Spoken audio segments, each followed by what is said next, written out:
E aí, tudo bem com você? Dizem os folclores da internet que estou bem é a mentira mais contada do mundo. É aquela mentira social para talvez evitar mais perguntas. Imagina você aí no seu pior dia. E quando perguntado se está bem, você responde: Não, não estou bem.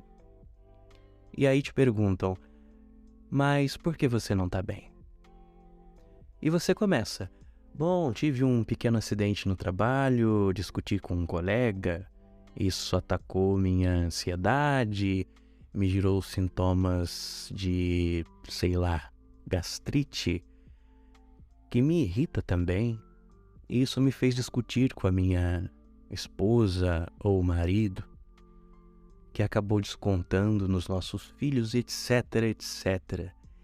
E milhares de etcéteras. Agora, você percebe que quando você explica situações, quando você justifica o seu mal-estar, você cria um tipo de desencadeamento de situações e você se torna uma pessoa chata, né? E um estou bem encerraria o caso em primeira instância. Você nada deveria ao perguntador e sairia ileso de ser um chato. Agora, por ser uma frase tão popular, eu a questiono. O que é estar bem? Olá, seja bem-vindo, você está ouvindo o DiogoCast, um podcast que nem deveria existir, mas, por obra do destino, do caos ou de uma simples vontade de falar ao mundo, aconteceu. O bem-estar é uma linguagem que se fala quando há harmonia em tudo que o indivíduo, de maneira muito própria, reconhece referencialmente como bom.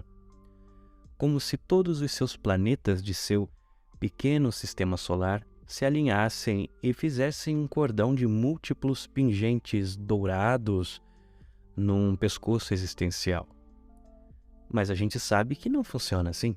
Quando Saturno está mais ao meio, Marte vai para a esquerda, Vênus fica mais embaixo e o alinhamento perfeito dos seus planetas se torna uma missão fracassada.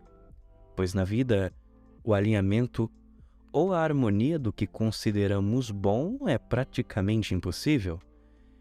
Imagine um lençol de elástico. Sabe aquele lençol chato? Aquele lençol insuportável, que cada vez que você acerta ao colocá-lo numa ponta do colchão, ele se desprende da outra, e isso se converte numa briga de elástico. Pois é. Para a vida nós não temos lençóis nem elásticos, mas nós temos referências. Referências que constantemente nos colocam em lugares diferentes. Num jogo de se estar bem relativamente ou de compreender a vida com desarmonia. Logo, tudo não está bem. Estou bem nesse aspecto, mas não estou nesse. Estou feliz com o meu relacionamento, mas não estou feliz com o meu emprego. Então, a briga de colchões, a briga de elásticos, acontece bem aí, né? Se estar bem, ele pode se caracterizar por inúmeras atmosferas, né? Cada qual criada em sua referência, mas há pontos gerais que talvez podem ser colocados como via de regra. Como cita os autores Riff e Keyes no artigo A Estrutura do Bem-Estar Psicológico Revisada, de 1995.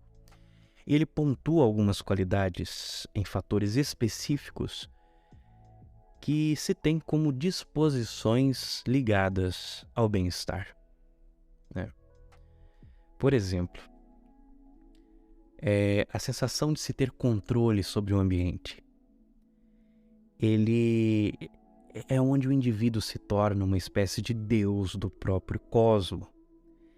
E lá, nas suas habilidades de controle, ele tenta manter a aparência de autonomia externa, ou seja, o controle sobre o meio ambiente, colocando esse mecanismo a favor das próprias expectativas.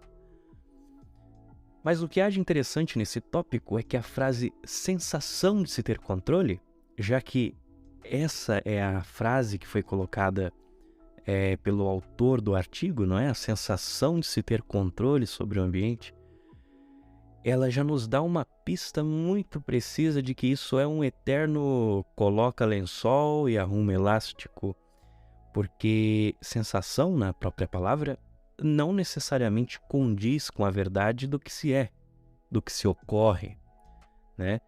Nós temos, por exemplo, sensações de frio quando estamos com febre, mas não necessariamente faz frio lá fora. Bom, outro tópico é a sensação de se viver uma vida cheia de sentido. Essa é ótima. Os tóxicos positivos adoram, os tóxicos positivos, eles adoram uma vida necessariamente transbordante de virtudes, de crescimento, de natas motivacionais que são apenas geradores vazios de informações e sensações que não alimentam as virtudes e o verdadeiro crescimento do eu. A vida pode ser cheia de sentido? Em sua totalidade? Me diga para você mesmo nesse momento, faz sentido tudo fazer sentido ao mesmo tempo, tudo ser bom, tudo ser necessário? Faz sentido para você? Ou é mais inteligente entender que o sofrimento existe, entender o seu negativismo explícito e compreender a busca pelo crescimento pessoal com positividade, com fé, com o que quer que seja? Eu acho mais inteligente, você não?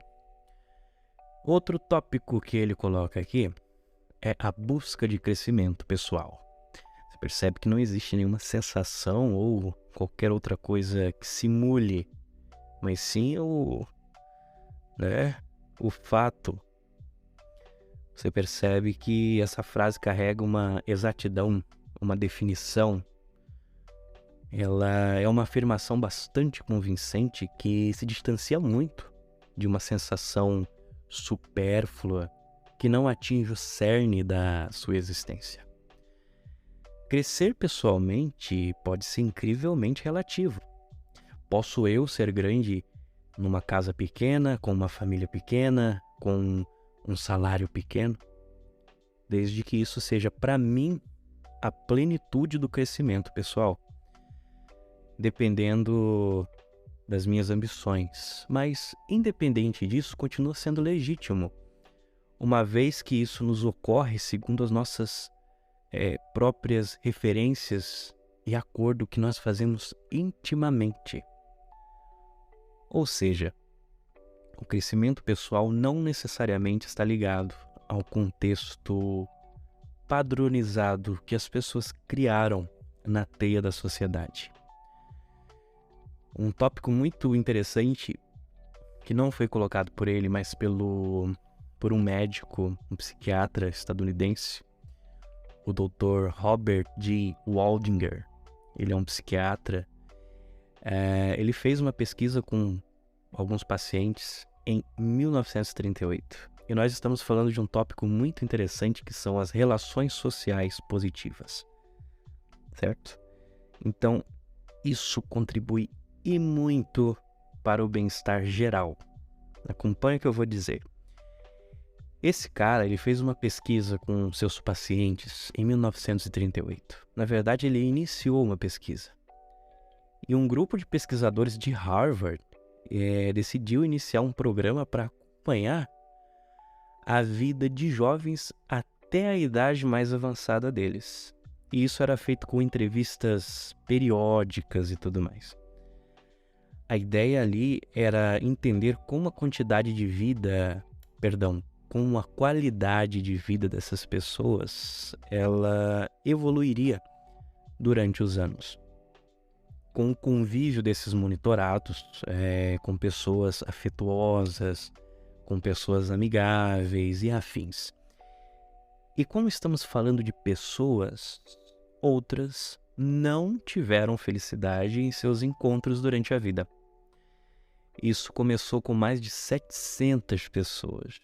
E os pesquisadores continuam monitorando hoje a saúde e a qualidade de vida desses participantes que ainda estão vivos, a maioria já com mais de 90 anos, obviamente. O Dr. Robert ele concluiu que as nossas relações e as nossas conexões sociais são um dos fatores mais importantes para a nossa saúde e felicidade. Ele diz, abre aspas, aqueles que mantiveram relacionamentos afetuosos e positivos tiveram uma vida mais longa e feliz. Fecha aspas. Então, é certo, é comprovado que bons laços podem ajudar os nossos lençóis existenciais a se encaixarem bem nos nossos colchões da vida. E a autonomia também é citada como um fator de bem-estar, e isso é óbvio. Imagine você, totalmente dependente de pessoas que, lamentavelmente, são pessoas.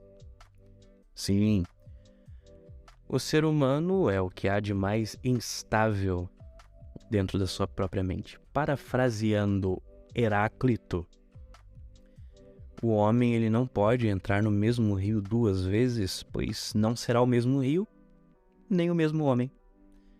Ou parafraseando Raul Seixas, prefiro ser essa metamorfose ambulante, e é o que somos. Somos metamorfoses ambulantes.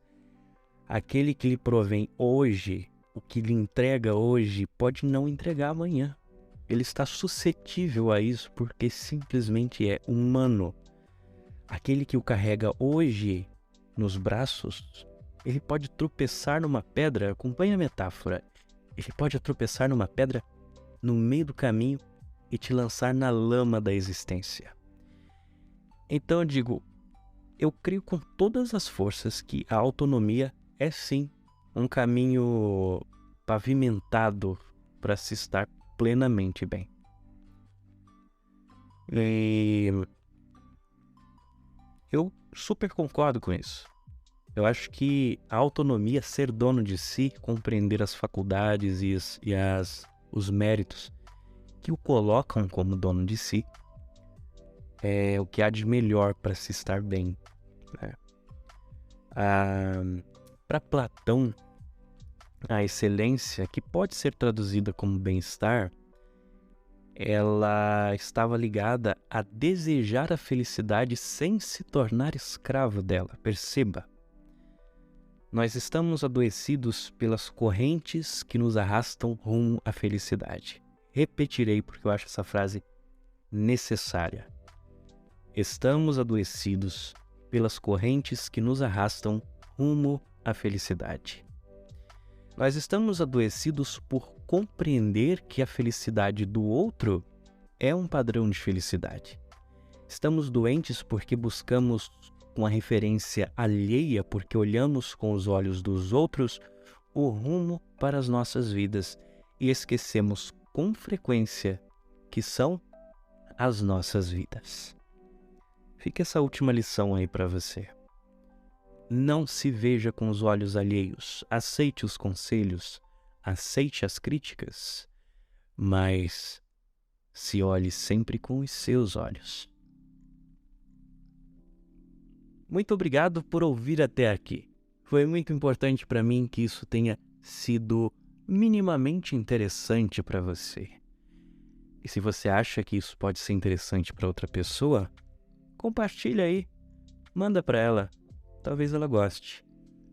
E aí eu fico com mais ouvintes, é vantagem para todo mundo, olha só. E talvez juntos a gente possa formar uma rede de opiniões e descobrir um mundo adornado pela compreensão. Espero você no próximo episódio. Ainda não sei sobre o que nós vamos falar, mas tenho certeza que o caos há de entregar alguma ideia nova. Então, até lá em mais um episódio aqui no DiogoCast.